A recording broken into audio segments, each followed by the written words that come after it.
उदाहरण दे रहे, उसी बनारस का ही ले रहे हैं। स्पष्ट सूर्य है 3, 10, 22, 30। इष्टघटी 1, 35। अयनांश पूर्वत 23, 26, 30। इससे पहले सायंस सूर्य का गणित करेंगे, फिर उससे भोग्यांश निकालना है। उसके लिए दिखा रहे, देखिए। स्पष्ट सूर्य 3, 10, 22, 30।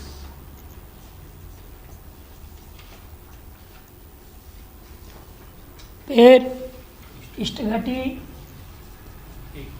1, 35। प्रयाणांश 23, 36, 30, 26। अस्पष्ट सूर्य सायनांश को जोड़ना 23, 26, 30। तो सायन सूर्य आएगा। जोड़ना हमेशा पहले जोड़ से शुरू होता है। जोड़ना है 23, 26, 30।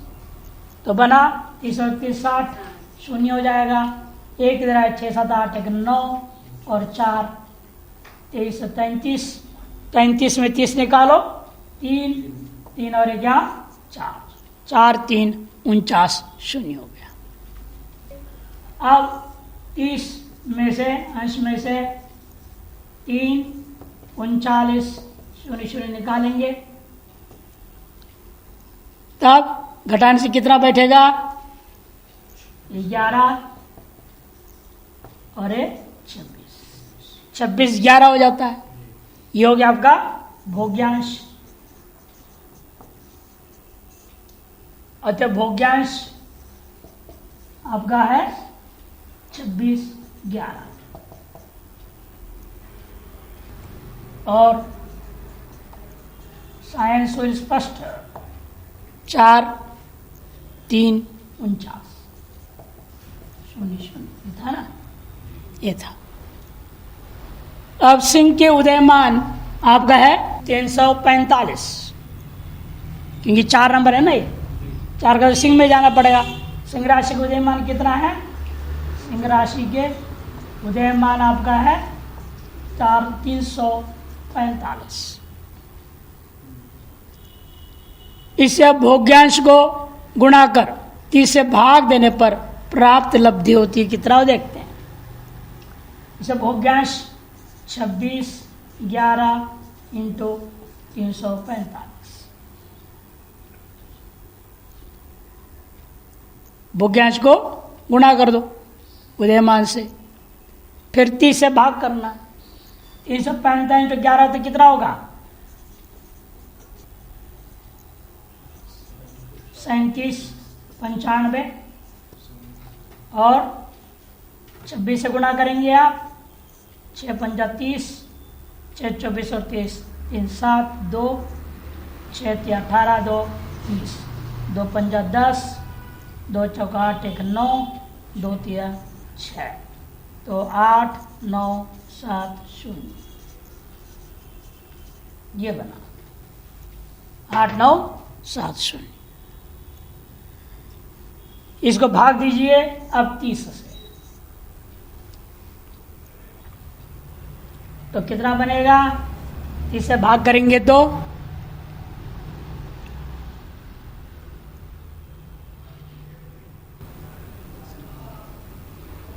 पहले इसको निकालेंगे आप, तो कितने में जाएगा? 30 इंटू 10 पूरा ले लेंगे। 30 इंटू पहले 1 करो, 30, 97, 30 इंटू 2, 60, ठीक है ना। और 19 और 5, 126, 180, 50, 15।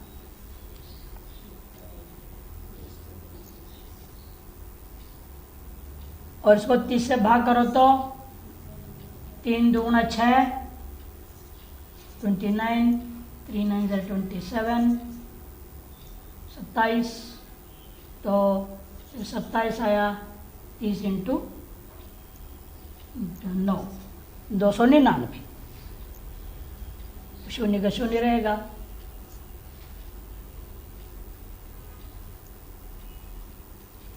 दो सौ 126,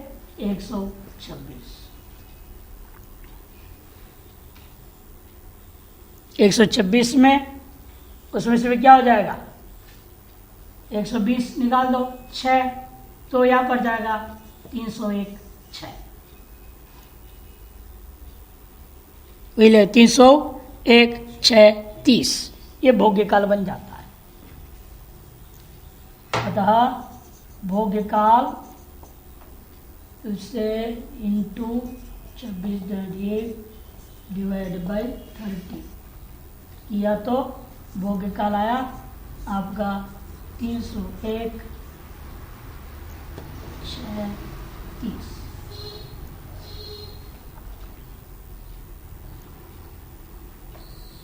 और ये जो आपका इष्टकाल कितना, 1:35, इष्टकाल को पलात्मक बनेंगे तो क्या होगा, 1 इंटू 60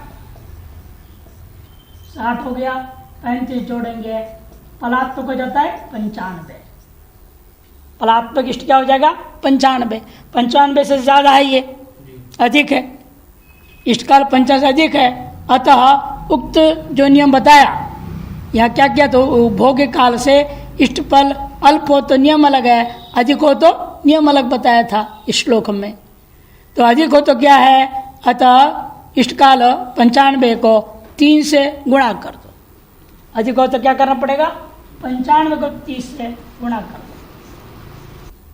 इष्टकाल 95 को 30 से गुणा करनी थी ना, 95 इंटू 30, 0, ये 5, 15, 1, 45, 46, 50 हो गया वो, 345 फिर 345 से भाग दे दो। अब इसको 345 से भाग दें तो क्या संख्या आ रहा है, बता रहे हैं 8, 15, 39,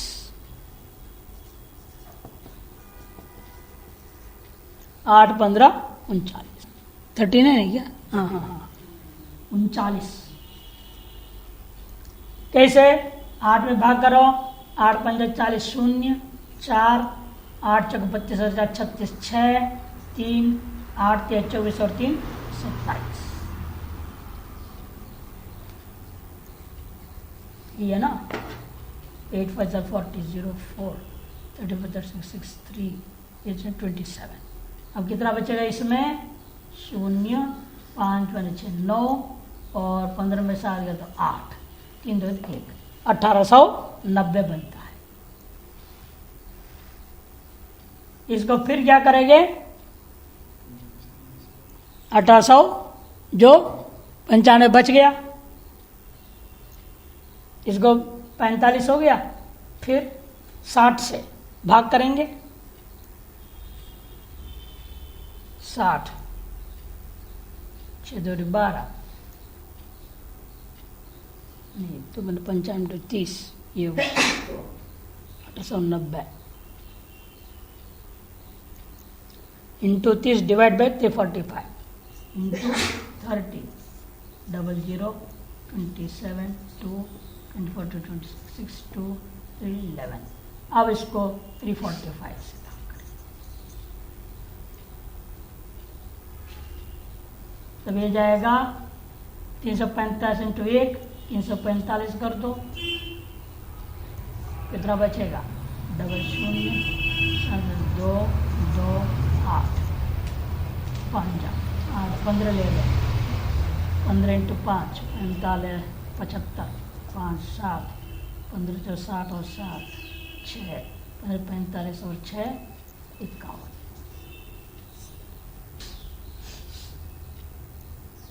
ये 10 0, 10 से 5 गया तो 5, 12 में 7 गया तो 5 और ये 11, 0, 305 5। अब फिर उसको 30 और 9 39 से जा रहा है, कुल मिला के तब 8 15 49 आएगा। तो 8 15 49 आया, वो लिख लो 8 15 49। अब स्पष्ट सूर्य हो जाता है 8 15 39।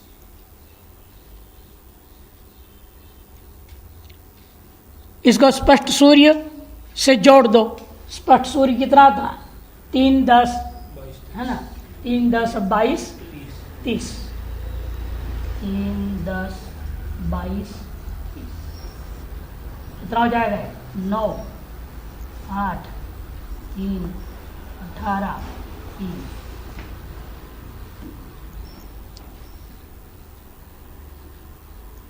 3 18 38 9, ये हुआ। अभी आ जाता आपका स्पष्ट लग्न। स्पष्ट सूर्य से स्पष्ट सूर्य को जोड़ा आपने, ये था स्पष्ट सूर्य,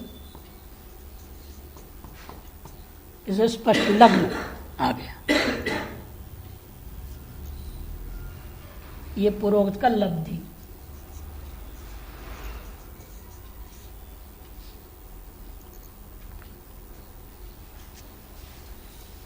तो 3 18 38 9 ये आपका स्पष्ट लग्न हो जाता है। ये हो गया जब इष्टकाल 95 से अधिक है, भोग्यकाल तब की बात है। अब इष्टकाल से भोग्यकाल कम हो तो, अल्प हो तो, उसके लिए दूसरा दृष्टांत दे रहे हैं। स्पष्ट सूर्य से लेंगे 5 27 8 20। स्पष्ट सूर्य बदलेगा तो सारी चीज बदल जाएगी और इष्टकाल भी बदल देंगे। 5 27 8 20।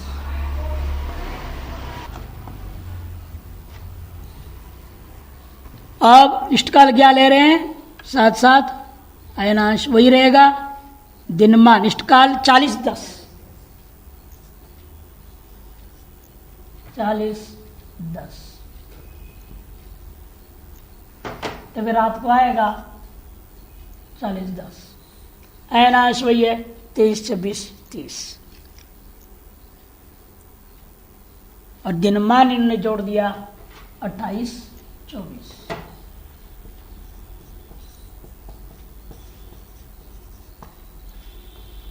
28 कितना है? 44। दिनमान दे दिया, दिनमान।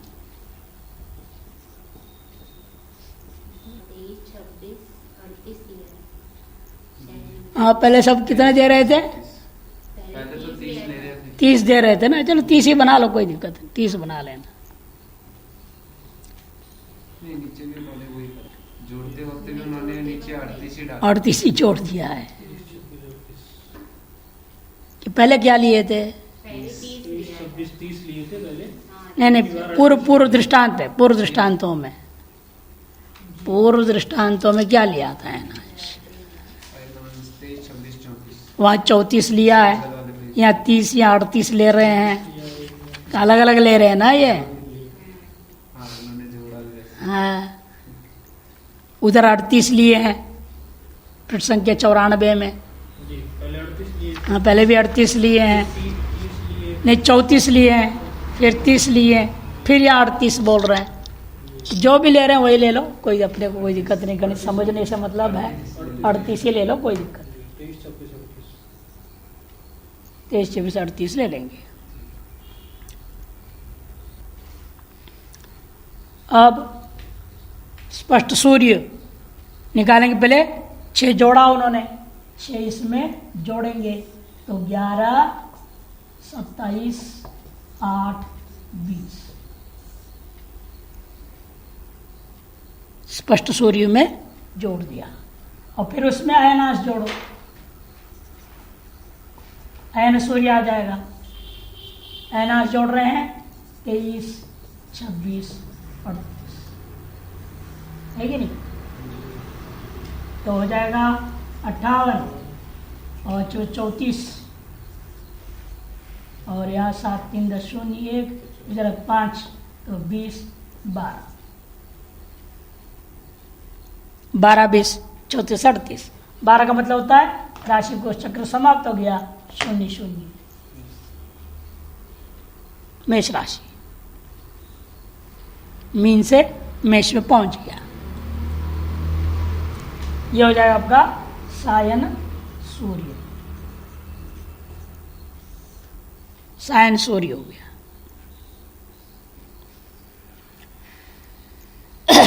अभिष्ट घटी आपका 40 10 है और उसको दिनमान, इन दोनों को क्या करेंगे घटाएंगे। इष्ट घटी 40 10 इष्ट ने दिनमान, दिन का बीत गया 28 44, रात्रि शेष जो बचा है कितना बचेगा भोग्य काल 60 यहाँ ले लेंगे 70 70 में 44, 70 में 44 जाएगा तो 26 है ना।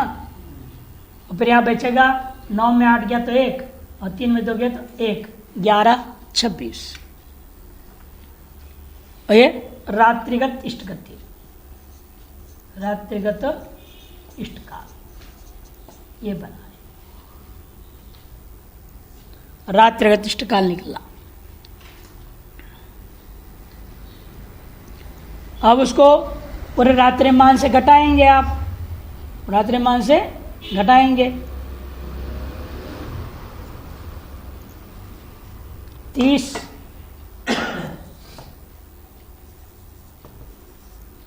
30 में से 20 34 38 सायन सूर्य 20 34 38 58 अच्छा 58 20 34 58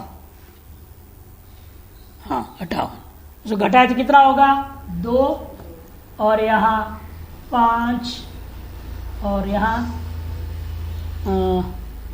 25 2 है ना 3 2 5 1 6 25 और यहाँ 9 9 25 2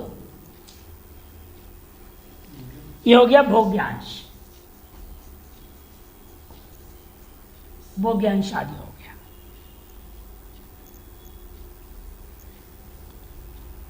इसको स्वोदय मेष के उदय काल है 221 से गुणा करना है।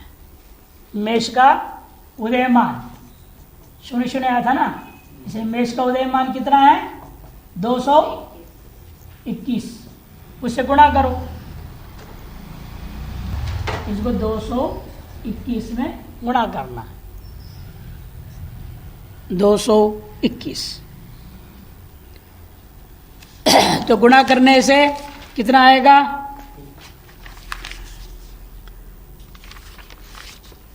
उसको फिर 30 से भाग करना है। 200 से 221 से गुणा करेंगे ये कितना होगा 2 1 का 2 2 2 4 2 2 4 442 और 25 इंटू 5 5 2 50 और 5 25 5 1 5 हो गया और 25 2 50 इंटू 5 कितना बैठेगा 221 इंटू 25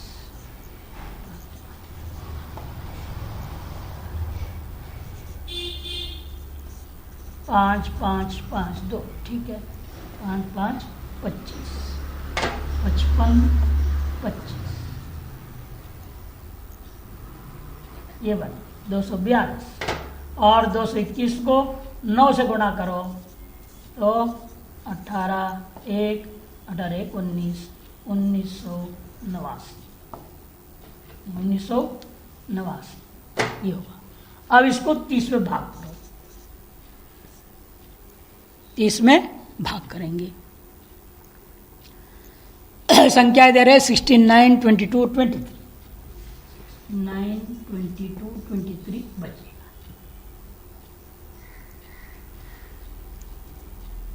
69 22 23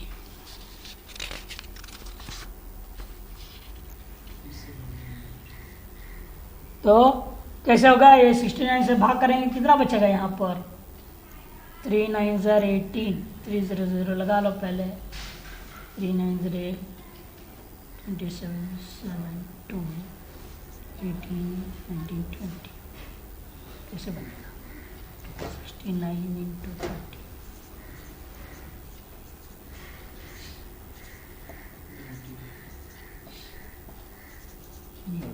पहले इधर से भाग करना शुरू करो, इसको जोड़ते जाओ तब जब बनेगी काम। 242 को 30 से भाग करो, 442 बाई 30 कितना हो गया? 1, 30 जाएगा तो 142 30 इंटू 4 120 14, वो भी नहीं बनेगा। कैसे बता रहा है ये 69 कैसे कर दिया? बन नहीं रहा। 180 198 में चले जाएगा। 3 6 18 है ना? 180 हो जाएगा। 1989 में 32 तो 3 छक्का 180 89 और फिर एक भी 6 हुआ ना? ठीक ठीक है ठीक है। बैठेगा 180 और 180 तो यहाँ बच्चा 66 में जाएगा। 66 में गया तो कितना बचेगा वहाँ? 1989 और 30 से 66 180 189 180 9 बचा। ठीक है, 9 बचता है। 9 इंटू 60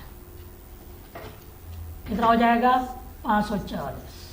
540 को इसमें जोड़ो, 540 5 6 6 0 1 6।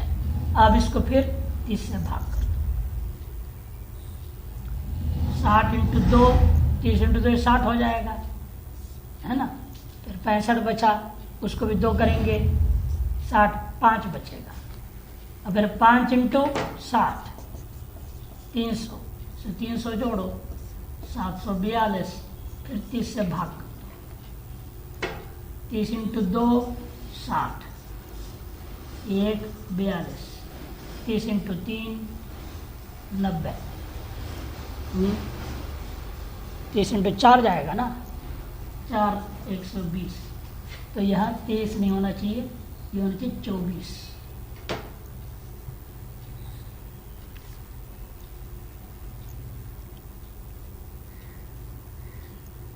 नाइन इधर आएगा 380। तो ये जो बचा था इसमें से जो एक्स्ट्रा हुआ वो 3 इधर आएगा। 3 इधर आएगा तो 66 प्लस 3 69 हो गया। 69 22 24 ये आएगा। 30 से भाग करना है, 60 में गुणा करके जोड़ना है, ये कर दिया। तो 69 22 23 ये भोग्य काल हुआ। और पलात्मक रात्रि का ज्येष्ठ बचेगा कितना? पलात्मक रात्रि ज्येष्ठ बचा था इष्टकाल, रात्रि इष्ट कितना बचा था? पलात्मक उसको बनाना है, क्योंकि 40 10 में आपने 28 44 पे निकाले थे ना, कितना बचा था? 26 और कितना था ये? 9 में 8 गया तो 1 11 26 थी, 11 26 था ना? हाँ 11 26 था वो जो रात्रि प्रतिष्ठा, उसको पलात्मक करो। 11 इंटू 60 660 और 26 जोड़ो 686। अब ये देख लो 686 हो गया। ये भोग्य काल तथा अग्रिम उदयमान को घटाओ। इस भोग्य काल में अग्रिम उदयमान कितना था? मेष उदयमान 221 था ना? 686 में जो उदयमान निकला था आपका वो 69 22 23 69 22 23 इसको माइनस 616 37 और यहाँ 37 हाँ 16 37 होगा। अब वो वृषभ का इसको घटाओ 253 घटाएंगे तो कितना बनेगा 363। 6 में 3 गया तो 3 और 11 में 5 गया तो 6, 5 हो तो 3। फिर इसमें मिथुन का घटा, मिथुन का कितना है 304 उदयमान। उत्तरोत्तर उदयमान घटाते जा रहे हैं ना, जब तक इष्टका से बराबरी या उसे नीचे ना हो जाए। 304 घटा तो 59 बचेगा। 59 37 अब इंटू इसको 30 से गुणा करेंगे। अब इससे कम नहीं हो सकता ना। कर्क में जाओगे, कर्क का संख्या कितनी है, कर्क का उदयमान 300 से ऊपर है, अतएव 59 से ज्यादा हो गया, घटाया नहीं जा सकता, इसलिए अशुद्ध राशि उसको मान लेंगे। अब उसमें वह लिखा भी है कर्क के उदयमान कितना है 342, इसलिए आगे जब उसको भाग करना पड़ेगा 60, पहले 30 में गुणा करके 59 37 को क्या करेंगे 30 में गुणा करेंगे। इसको 30 में गुणा करो, गुणा करें क्या बचेगा, गुणन करने पर 1788 1788 और 38 ये बचा गुणा करने। मैं इसको गुणा कर दो और फिर 60 पे भाग करना, पहले इसको गुणा कर दो, जो अंक है 60 पे भाग कर दो, शेष रहेगा यहाँ रहेगा, जो अंक लब्धि है उसको इसमें जोड़ूंगा। इसको 60 में गुणा करके जोड़ दिया आपने, फिर उसको भाग किया 60 से, तो जो अंक आएगा उसमें जोड़ दिया, जुड़ करके जो फाइनल बना 1788 हो गया। गुणनफल को अशुद्ध राशि कर्क के उदयमान 342 से भाग देना है। अब क्या फिर कर्क का उदयमान कौन है 342, उससे भाग करना है। 342 से भाग दिया तब लब्धि कितना आता है 5 13 50।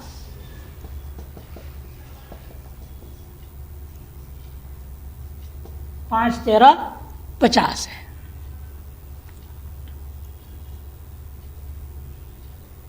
शुद्ध राशि मिथुन में जोड़ना है। शुद्ध राशि मिथुन गाने 3 रहेगा, 3 में इसको जोड़ो तो अनांश घटाने से स्पष्ट लगन आ जाएगा। 3 में से घटाइएगा 5 13 50। 3 जोड़ मिथुन, अच्छा कर्क में जाना है ना मैंने, ठीक है। मिथुन बीत गया है और शेष इष्ट जोड़ना है, तो जोड़ने से 3 5 13 50 हो जाएगा। उसमें क्या करेंगे फिर आप अयनांश को निकालो, ये सायन लग्न हो गया और अयनांश को निकालिएगा। अयनांश है आपका 23 26 28, 23 26 28, इसको घटाइए तो 2 11 47 11, यह आपका लग्न स्पष्ट हो गया। अब लग्न स्पष्ट आ गया, मिथुन लग्न। इस प्रकार से इष्टकाल से भोग्य काल इष्टकाल जो है ऐसे अधिक हो और कम हो, दोनों ही पक्ष का एक एक दृष्टांत दे दिए। ये सब बनारस के ही अयनांश आदि को लेकर के चल रहे हैं। 2 11 47 11 उन्होंने गड़बड़ पहले गड़बड़ किया, 5 13 50 ऊपर लिख दिया और घटा दिया उसको 50 से घटाया, हमारा तो 12 बचेगा। 5 13 कितना था 5 13 50 था और 50 था ना, उसमें 49 हाँ 49 ले ली, एकादंश पलाय विपल विपल में कोई फर्क नहीं, एक विपल में क्या अंतर पड़ता है। हाँ।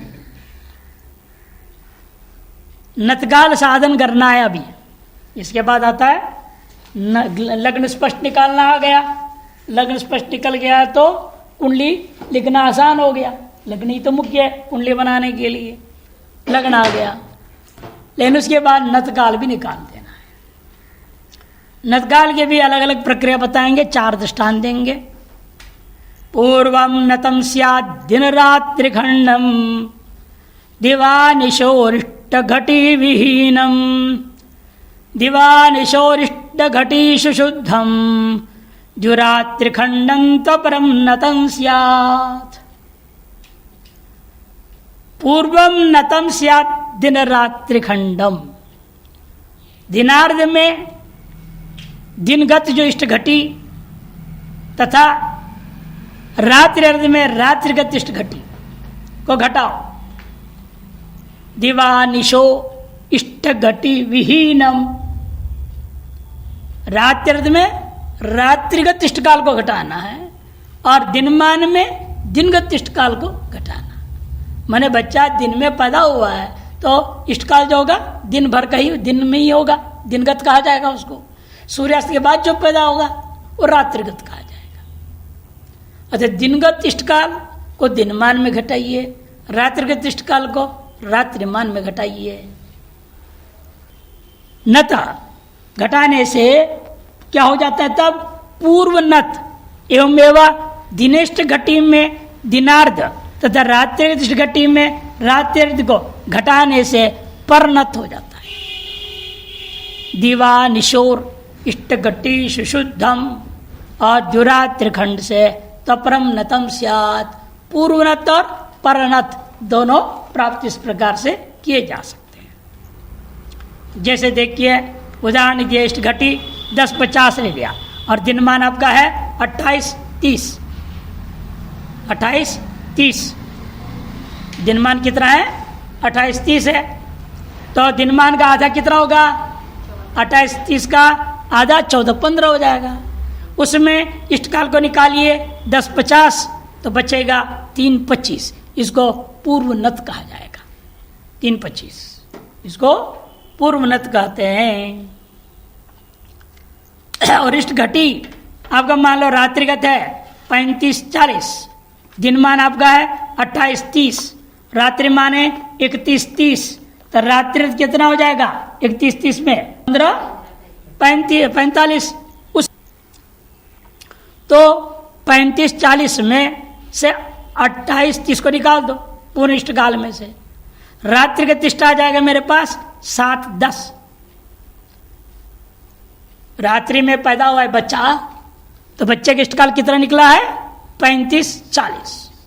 उसमें से पहले दिनमान को घटा दो तो रात्रिगत इष्ट मिलेगा, तो सूर्यास्त के बाद का इष्ट मिलेगा। इसलिए 45-40 में 28-30 दिनमान निकालने से रात्रिगत इष्ट घटी आ गया 7-10। और उसको रात्रि अर्ध में से घटाओ। रात्रि का आधा कितना था? 15-45, उसमें से घटाओ। 15-45 में से 7-10 को घटा दिया तो 8-35 बचा। ये हो जाएगा पूर्व नत। अतएव दिन में पैदा हुआ के लिए अलग प्रक्रिया पूर्णत निकालने का, रात्रि में पैदा हुए कर पूर्णत निकालने का अलग प्रक्रिया से 2 दृष्टांत दे दिया। और परनत को निकालने के लिए उन्हीं दृष्टांतों कर लीजिएगा। इष्ट घटी 18-30 है, दिनमान 28-30। अच्छा, 28-30 का दिनमान के दिनार्थ कितना हो जाएगा? 14-15। इष्ट घटी है 18-30 तो दिनार्थ निकालो 14-15, बचेगा 4-15। उस 4-15 को कहा जाता है परनत। 4-15 को कहेंगे परनत। इष्ट घटी किसी का मान लीजिए 50-50 है और रात्रिमान 31-30। तो रात्रिगत इष्ट घटी जो 50-50 से पहले दिनमान को निकालो। दिनमान 28-30, 50-50 में 28-30 दिन भर का हिस्सा को निकाल देंगे, 22-30 रात्रिगत इष्ट घटी बचेगा। उस 22-30-20 में रात्रि इष्ट घटी में भी रात्रि को 15-45 है, उसको घटाइए।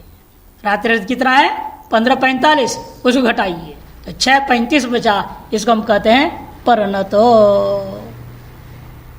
इस तरह से पूर्णत निकालना परिणत निकालना दोनों ही आ जाता है।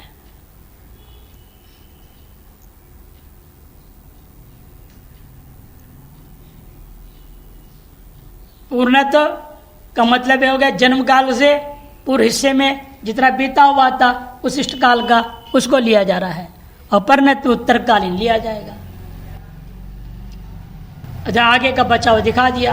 रात्रि इष्ट घटा दी कितना था 22-20, उसे रात्रि को निकाल दिया। मैंने रात्रि के आधे भाग भी निकल करके 6:35 पर बच्चे का जन्म हुआ है। पूरा दिनमान चला गया, रात्रि भी चला गया, उसके बाद 6:35 पर बच्चे का जन्म हुआ। ये परिणत कहा जाता है। दिनमान हो गया सूर्योदय से सूर्यास्त तक, और सूर्यास्त से अगला दिन सूर्योदय को हम कहेंगे रात्रिमान।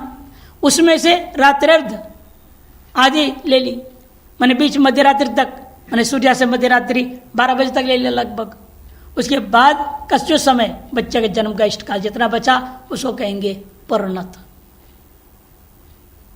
अतएव 4:15 दिन में परमानत हो जाएगा, और रात्रि का परिणत 6:35 अलग अलग बच्चों का अलग अलग जन्म के आधार इष्ट काल के आधार पर तय हो जाता है।